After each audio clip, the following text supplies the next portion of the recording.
Hello everyone. आज हम Organon की केस टेकिंग सीरीज़ को कंटिन्यू करते हैं। डॉक्टर हैनेमन ने ऑर्गेनन में एफोरिज्म 83 से लेकर 104 तक केस टेकिंग को बहुत ही सिस्टमैटिकली एक्सप्लेन किया है। And in my previous video I have discussed about aphorism 83। अगर मैं आपको जस्ट बताऊं एफोरिज्म 83 का, सो एफोरिज्म 83 टॉक्स अबाउट इंडिविजुअलिटी और एफोरिज्म 83 हमको ये भी बताती है कि कैसे एक फिजिशियन को होना चाहिए, उसकी क्वालिटीज़ क्या होनी चाहिए एंड स्पेशली केस टेकिंग के दौरान एक फिजिशियन को कैसा होना चाहिए। सो जो एफोरिज्म 83 है वो फाउंडेशन बनाता है केस टेकिंग की। So don't skip the aphorism and video का लिंक आपको डिस्क्रिप्शन में मिल जाएगा। So do check the description. आज के इस वीडियो में हम डिटेल्ड एक्सप्लेनेशन के साथ एफोरिज्म 84 एंड 85 को समझेंगे। Let's discuss the aphorisms. So here's aphorism 84। जब हम एफोरिज्म 84 की तरफ आगे बढ़ते हैं, सो 84 is all about detailing by the patient. Now what is this detailing by the patient? So patient is telling about his or her sufferings, the history of his or her sufferings.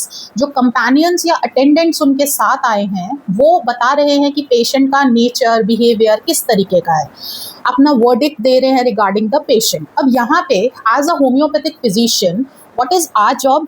Our job is to notice each and every behavior कि जिस तरीके के expression के साथ patient बोल रहा है, जिस एक्सप्रेशन के साथ उसके अटेंडेंट या उसके फ्रेंड्स या उसके साथ जो कंपेनियंस आए हैं वो पेशेंट के बारे में बता रहे हैं, हमको वो चीज़ नोटिस करने की ज़रूरत है।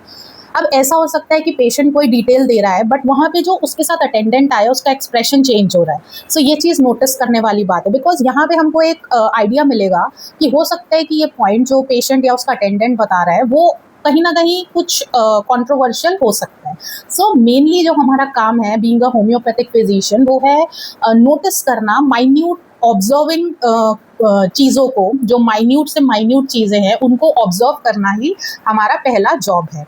Now during homeopathic case taking, homeopathic जो फिजिशियन है उसे एक डिटेक्टिव की तरह होना चाहिए। मतलब ऐसा होना चाहिए कि कहीं से कोई भी क्लू मिस ना हो जाए। So aphorism 84 it completely focuses that the physician को अपना observation जो है बहुत ही strong और sharp रखने की ज़रूरत है। और चाहे वो फिजिशियन के फिजिकल सेंसेस हों, जैसे आईज और ईयर्स, आईज से हम देख रहे हैं, ऑब्जर्व कर रहे हैं, एंड ईयर्स से हम सुन रहे हैं, ठीक है, ये तो फिजिकल सेंसेस हो गए। बट इसके अलावा व्हाट हमारी क्या क्वालिटीज़ होनी चाहिए? So there is a mental ability और हमारा जो परसीविंग की जो क्वालिटी है या जो हमारा पर्सपेक्टिव है वो मैटर करता है यहाँ पे जब हम किसी को पेशेंट को ऑब्जर्व करते हैं ना। Homeopathic physician has to be always in an alert mode, उसे हमेशा एक अलर्ट मोड पे होना है। एंड व्हेनेवर पेशेंट या उनके कंपेनियंस या उनके साथ जो भी आए हैं उनके फ्रेंड्स रिलेटिव्स वो जब भी कुछ डिटेलिंग दे रहे हैं तो उस दौरान उनका बिहेवियर एंड स्पेशली जो अनयूजुअल बिहेवियर है हमें उसे नोटिस करना है और उसे मार्क करना है and we have to consider it ना। होम्योपैथ्स के लिए जो है यूजुअली जो यूजुअल चीज़ें हैं वो ज़्यादा इंपॉर्टेंट नहीं होती, बल्कि जो अनयूजुअल चीज़ें हैं वो ज़्यादा इंपॉर्टेंट होती है। एंड लोग बताते हैं, they do not tell by their words may be, but by their action, through their action we can come to know that there are some unusual things, there are some uncommon things, so we have to be that alert. Now अब एक चीज़ note करने वाली बात है, so please note that aphorism 84 has a footnote, ठीक है। अब इस फुट नोट में हैनेमन सर ने क्या बोला है? सो डॉक्टर हैनेमन ने इस 84 के फुट नोट में बताया है कि कैसे आपको केस टेकिंग के दौरान पेशेंट को जितना फ्रीनेस आप दे सको उतना देना है, आपको इंटरप्ट नहीं करना है। अगर आपने इंटरप्ट किया, सो सपोज पेशेंट या उसका अटेंडेंट उस जो साथ में आए हैं वो कुछ बताना चाह रहे हो, बट आपके इंटरप्शन से हो सकता है वहाँ पे उनको जजमेंटल फील हो या उनके माइंड से ही स्किप हो जाए और बाद में वो बताना ही भूल जाए। सो ये जजमेंटल वाली जो चीज़ है, हो सकता है कि पेशेंट को लगे कि यार इस बात को बताने से मैं इस तरीके से देखा जा सकता हूँ, है ना, तो वो वैसी वाली फीलिंग हमको पेशेंट को नहीं देनी है। Our case taking should not be judgmental at all, ठीक है।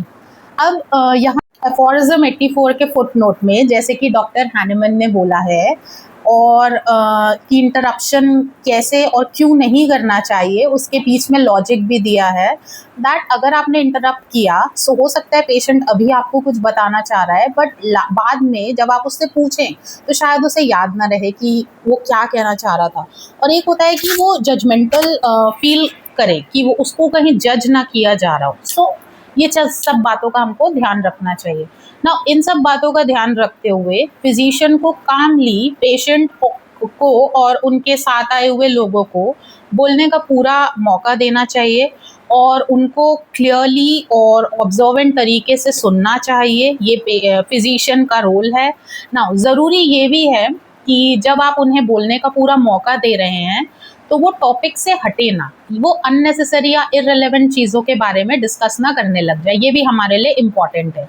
सो ये भी ध्यान रखना हमारे लिए ज़रूरी है।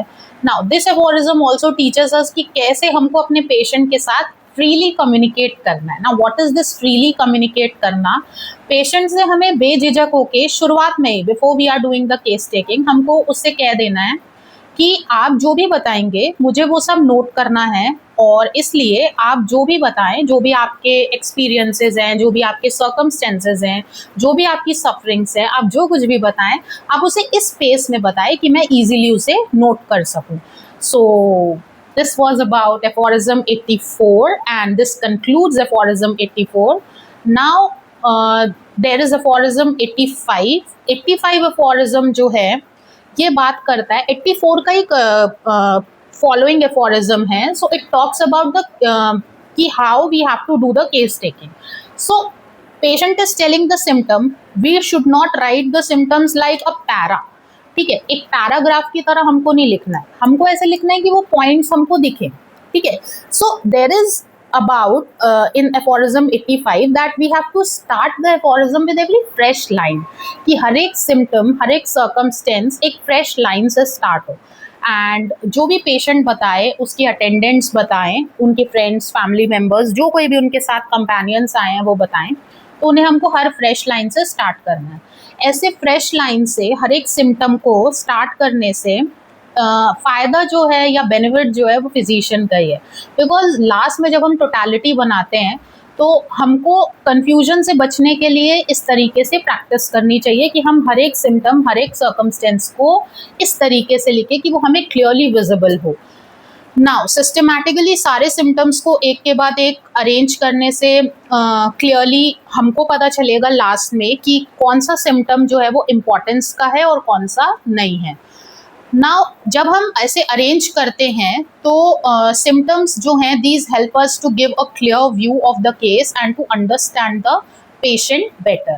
सो this concludes aphorism 85 and case taking series में आगे हम रिमेनिंग एफोरिज्म्स को डिटेल्ड एक्सप्लेनेशन के साथ पढ़ेंगे एंड प्रैक्टिकली उन्हें कैसे अप्लाई करना है वो भी सीखेंगे। Till then keep learning and thank you for watching.